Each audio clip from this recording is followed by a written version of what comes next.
50대가 되면 사람보다 거리가 더 소중해집니다. 이 말이 마음에 와닿는다면 아마 당신은 이미 관계의 고수일 겁니다.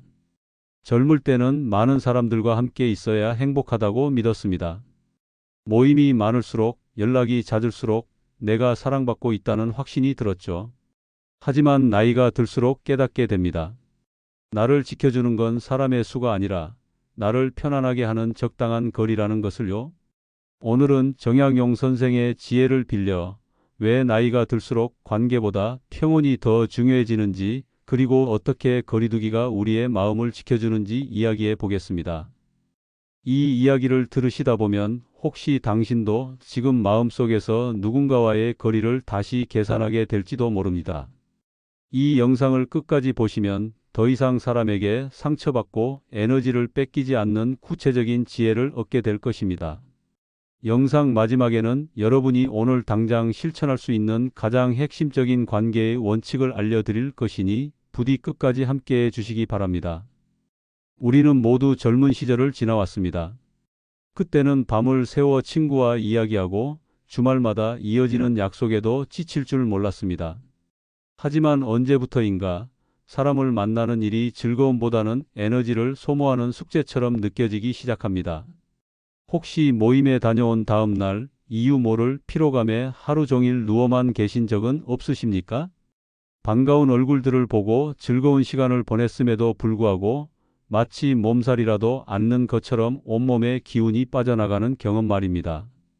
이는 결코 여러분의 의지가 약해졌거나 성격이 유별나게 변해서가 아닙니다. 바로 우리의 몸과 마음이 보내는 지극히 자연스러운 신호입니다. 나이가 50을 넘어서면 우리 몸의 기초 대사량은 눈에 띄게 줄어듭니다. 기초 대사량이란 우리가 가만히 숨만 쉬고 있어도 소모되는 최소한의 에너지를 말하는데, 이 양이 줄어든다는 것은 우리 몸이 하루에 사용할 수 있는 에너지의 총량이 명백히 감소했다는 의미입니다. 젊을 때는 100만큼의 에너지를 가지고 하루를 시작했다면 이제는 70이나 60 정도의 에너지만으로 아침 기상부터 잠자리에 들 때까지의 모든 활동을 해내야 하는 셈입니다. 그런데 인간관계는 생각보다 훨씬 많은 에너지를 필요로 하는 고도의 정신활동입니다. 다른 사람의 이야기에 집중해서 귀 기울이고 그 말의 숨은 의도를 파악하고 적절한 표정과 반응을 보이고 대화가 끊기지 않도록 분위기를 맞추는 그 모든 과정이 우리의 정신적, 육체적 에너지를 끊임없이 소모시킵니다. 과거에는 10의 에너지가 드는 만남이었다면 이제는 같은 만남이라도 20, 30의 에너지가 드는 것처럼 느껴지는 이유가 바로 여기에 있습니다. 특히 보이지 않는 스트레스 호르몬인 코르티솔의 영향도 무시할 수 없습니다. 젊을 때는 스트레스를 받아도 하룻밤 푹 자고 나면 금세 회복되었지만 나이가 들수록 한번 올라간 코르티솔 수치가 정상으로 돌아오는 데 더 오랜 시간이 걸립니다. 즐거운 만남 속에서도 우리는 알게 모르게 크고 작은 스트레스를 받습니다. 자식 자랑이나 재산 자랑을 늘어놓는 친구 앞에서 억지로 미소 지어야 하는 감정 노동, 혹시 내가 무심코 뱉은 말이 상대방의 기분을 상하게 하지는 않았는지, 내 말을 오해하지는 않았는지, 집에 돌아와서도 밤새 곱씹게 되는 불안감, 나와 다른 정치적 견해나 가치관을 가진 사람과 대화를 나누는 것만으로도 상당한 긴장 상태에 놓이게 됩니다. 이렇게 한번 올라간 코르티솔 수치가 제자리로 돌아오지 않고 높은 상태로 유지되면 만성적인 피로감과 무기력증은 물론이고 혈압 상승, 면역력 저하와 같은 신체적 문제로까지 직접적으로 이어질 수 있습니다. 결국 모임 후 알아놓는 것은 관계에 드는 체력과 감정의 비용을 우리 몸이 더 이상 감당하기 힘들어졌다는 명백한 증거인 셈입니다. 그렇다면 이제 우리는 어떻게 해야 할까요? 모든 관계를 끊고 외딴 섬처럼 홀로 살아가야만 하는 것일까요? 절대 그렇지 않습니다. 중요한 것은 관계의 양이 아니라 질이며 만남의 횟수가 아니라 그 만남의 깊이입니다. 예를 들어 앞으로는 모든 모임에 의무감으로 참석하기보다 내 마음이 진정으로 원하는 만남, 생각만 해도 기분이 좋아지는 만남에만 집중해 보십시오. 그리고 그 만남에 참석할 때는 스스로에게 시간 제한을 두는 것도 아주 현명한 방법입니다. 2시간짜리 모임이라면 대화가 가장 무르익고 즐거울 때인 1시간 30분 정도에 먼저 자리에서 일어나는 용기를 내는 것입니다. 몸이 안 좋아서 먼저 들어가 봐야겠다와 같이 미리 준비해둔 정중한 퇴장 멘트와 함께 말입니다. 처음에는 서운해하던 친구들도 이것이 여러분만의 건강한 관계 유지 방식임을 알게 되면 점차 존중하게 될 것입니다. 소중한 에너지를 불필요한 곳에 낭비하지 않고 정말 중요한 관계에 집중하는 것, 이것이 바로 50대 이후 우리에게 필요한 첫 번째 지혜입니다. 이처럼 몸의 변화를 온전히 받아들이고 나면 자연스럽게 마음이 추구하는 가치관도 변하게 됩니다. 젊은 시절에는 성공, 경쟁, 성취와 같이 뜨겁고 자극적인 가치들이 삶의 중심에 있었습니다.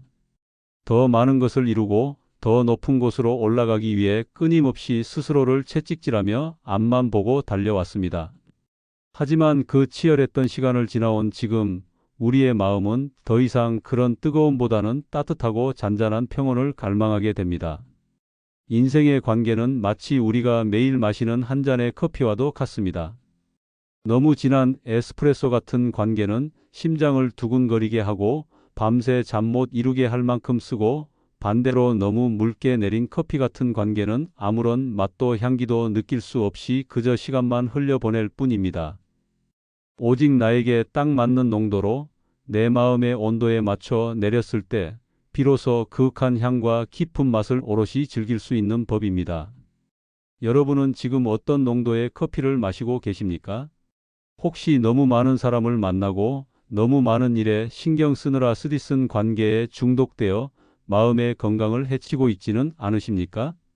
50대 이후의 삶에서 그 무엇과도 바꿀 수 없는 최고의 가치는 바로 마음의 평화입니다.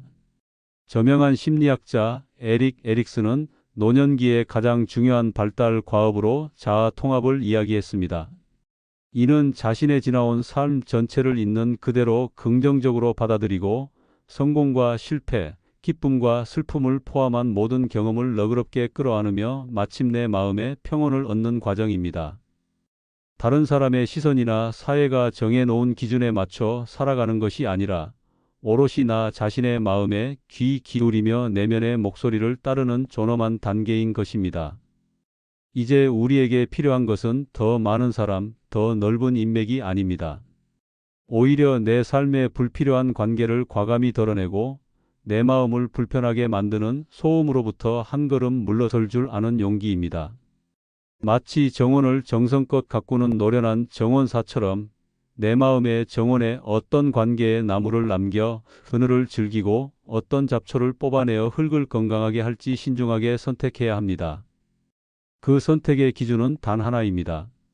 이 관계가 나의 마음에 진정한 평온을 주는가, 아니면 끝없는 불안과 스트레스를 주는가.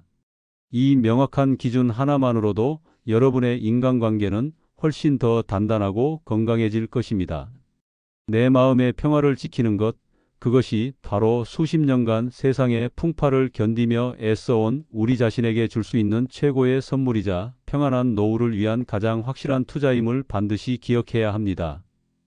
마음의 평온을 최고의 가치로 여기게 되면 우리는 비로소 지난 관계들을 새로운 눈으로 바라보게 됩니다.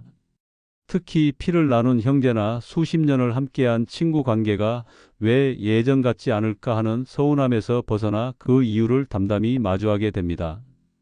젊은 시절 우리는 참 비슷했습니다. 비슷한 시기에 결혼을 하고 비슷한 크기의 집에서 아이들을 키우며 자녀의 학자금과 내 집 마련이라는 공동의 목표를 향해 달려갔습니다. 생활의 리듬이 같고 고민의 무게가 비슷했기에 서로의 상처를 온전히 이해하고 진심으로 위로하는 것이 가능했습니다. 하지만 50대를 넘어서면서 우리의 인생은 각자 다른 갈림길로, 그것도 아주 다른 속도로 들어서게 됩니다. 누구는 자녀를 모두 결혼시켜 홀가분하게 제2의 인생을 즐기는 반면 다른 누구는 여전히 30 넘은 자녀의 뒷바라지 걱정에 밤잠을 설칩니다. 누구는 평생의 노력이 결실을 맺어 경제적으로 안정된 노후를 맞이했지만 다른 누구는 예상치 못한 사업 실패나 배우자의 질병으로 하루하루 힘겨운 시간을 보내기도 합니다. 건강 상태도 마찬가지입니다.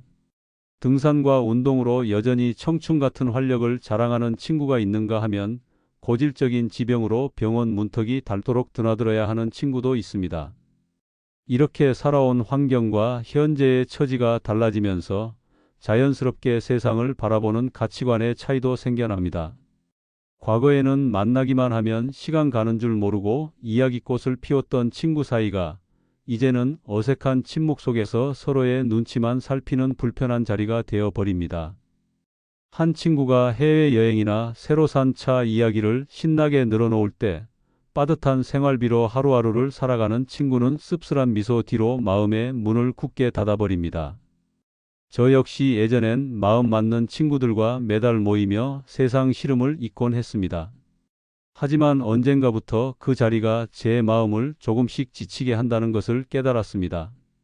매번 똑같이 반복되는 누군가의 남편 흉이나 자식 자랑, 은근히 자신을 과시하며 다른 사람을 깎아내리는 듯한 말투, 대화의 중심이 언제나 목소리 큰 한두 사람에게만 쏠리는 분위기 속에서 저는 점점 말수를 잃어갔습니다. 그 모임이 끝나고 텅 빈 버스를 타고 집으로 돌아오는 길이면 즐거움보다는 알 수 없는 공허함과 피로감이 더 크게 밀려왔습니다. 이것은 단지 저만의 경험이 아닐 것입니다. 심리학에서는 이를 사회 비교 이론이라는 말로 설명하기도 합니다.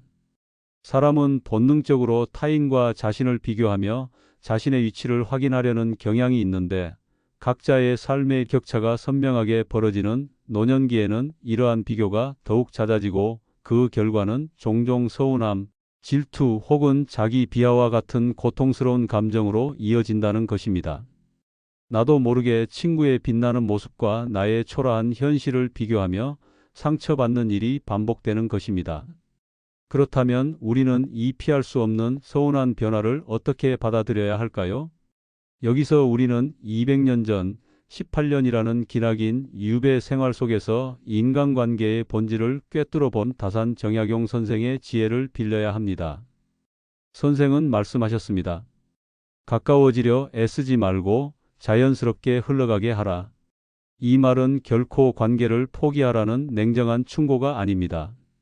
오히려 세월의 풍파를 이겨낸 소중한 관계를 더욱 오래 그리고 건강하게 지키기 위한 가장 현실적인 해법입니다. 모든 강물이 결국 바다로 흘러가듯 인간관계 또한 각자의 속도와 방향에 따라 자연스럽게 흘러가도록 두라는 깊은 의미입니다. 억지로 물길을 막거나 방향을 돌리려 하면 결국 주변의 둑을 무너뜨리고 예기치 못한 상처와 후회만 남기게 되는 법입니다. 이 지혜를 오늘날 우리의 삶에 적용해 본다면 멀리 있어도 마음은 충분히 가까울 수 있다는 사실을 온전히 인정하는 것에서부터 시작해야 합니다. 매일 만나 얼굴을 보고 시시콜콜한 이야기를 나누는 것만이 우정의 증표는 아닙니다. 1년에 한두 번을 통화하더라도 진심으로 상대의 안부를 묻고 마음을 나누는 것이 훨씬 더 깊은 관계일 수 있습니다. 예를 들어 만날 때마다 여러분을 지치게 하는 친구가 있다면 만남의 횟수를 과감히 줄여 보십시오. 그 대신 한 계절에 한 번쯤 따뜻한 안부 문자를 보내는 것으로 마음을 표현하는 것입니다. 잘 지내는지, 늘 건강하길 바란다는 그 짧은 한마디가 억지로 웃으며 버텨야 하는 불편한 2시간보다 훨씬 더 소중한 관계의 끈이 되어줄 수 있습니다. 전화 통화가 부담스럽다면 상대가 편한 시간에 확인할 수 있는 문자 메시지가 오히려 더 사려 깊은 소통 방식이 될 수 있습니다.